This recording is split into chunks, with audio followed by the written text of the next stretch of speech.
Hi everyone, Tao here. I've been a Galaxy Watch owner since day one. It was my first smartwatch, and as you can see, I'm still rocking this bad boy to this day. That's how much I love it. Now, when the Galaxy Watch Active 1 came out, I gave it a fair shot, but there were 3 things I didn't like. First thing, no rotating bezel. 2, the watch had a pretty substantial black bezel. And 3, because there is no speaker, you weren't able to take calls on it. This is the Watch Active 2, and it looks like they might have addressed all my complaints. I went with the 40mm stainless steel in gold. This is the Bluetooth only model, but I believe the LTE version is coming out real soon. Anyways, let's go ahead and unbox this thing. I actually tried on the larger 44mm in stores and was this close to going with that size instead. I noticed there was a cute elderly couple looking at the Galaxy Watches too, so I asked them which size they liked on me, and they both said the smaller one. I took that as a sign and went with the 40mm. Sometimes you just gotta take advice from your elders. Oh, and shoutouts to my followers on Instagram for helping me decide. Looks like the gold watch comes with this dusty rose pink strap. Interesting that the stainless steel models comes with these leather straps instead of the sport band like the aluminum version. Not complaining, since I wasn't a big fan of the sport band that came with the Active 1. Oh, if you're wondering, no, these aren't real leather. Okay, so here's what the 40mm Galaxy Watch Active 2 looks like compared to the 42mm Galaxy Watch. They both have a 1.2-inch display with the exact same resolution. The Active 2 has a much slimmer profile. In terms of diameter, it's a good amount smaller too. Although I love the rotating bezel, just reading comments from my Galaxy Watch review and speaking to other women, the sleeker design will probably appeal to more ladies out there. Being a watch with active in its name, not being overly bulky is definitely a good thing. The question is, which phone do I pair the watch to? I guess I'll go with the Note 10 Plus for the full experience.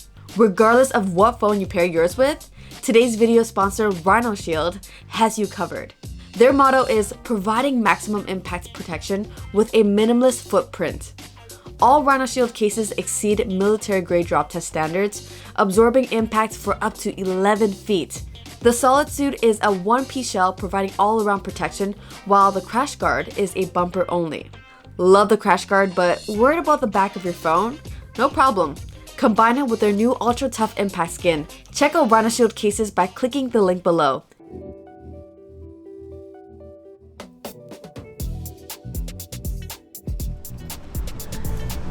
First impressions? It's a beautiful looking watch. The watch itself leans more towards rose gold rather than true gold. Now, an issue that I had right away, the strap doesn't fit me. Compared to my Galaxy Watch, you can see that there's one less adjustment hole, and that's the notch I wear my Galaxy Watch on. If you have a smaller wrist, this is going to be a problem. I just needed one extra notch to have some. Come on. The size is more manageable for most people, especially women. I spoke to a lot of my girlfriends about the Galaxy Watch, and although they like the design, they found it too bulky. And I get it, because there are times when my Galaxy Watch would get caught up in my sleeve, so it's understandable. So like I mentioned earlier, the Active 2 addresses the complaints I had with the original Active. It now has a speaker. Thank goodness. I take so many calls on my Galaxy Watch throughout the day, so the fact that it didn't have one was a major deal breaker for me. Although there's no physical rotating bezel, there's now a digital one, and it sort of works the same way.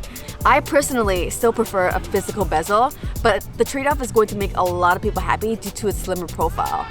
I am a little worried about it getting scratched or chipped because there's nothing to protect it on the front. Definitely going to look for a screen protector for this thing. The design of the Active 1 and Active 2 are very similar. One key difference is that the black bezel on the Active 2 is a lot slimmer. I think we can all agree that it looks so much better this way. These are some of the stock watch faces that come pre-installed in case you're curious. There are countless more available on the Galaxy App Store. You just need to be patient to skim through the not so great ones.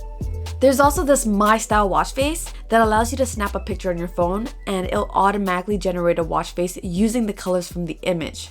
I kinda dig it. So no matter what you're wearing, your watch face will coordinate. Samsung's Galaxy Watch lineup has never really been amazing at tracking health features, but they supposedly made big improvements. There's even supposed to be ECG support in the future, like on the Apple Watches. Here's hoping that rolls out soon. Samsung also showcased support for Twitter, YouTube, and Google Translate, so you better believe I'll be giving those a whirl too. Anyways, if there's anything specific you want me to cover in my review, definitely leave it in the comment section.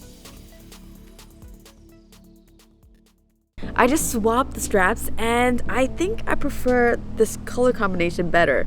You gotta go in out style and in active style.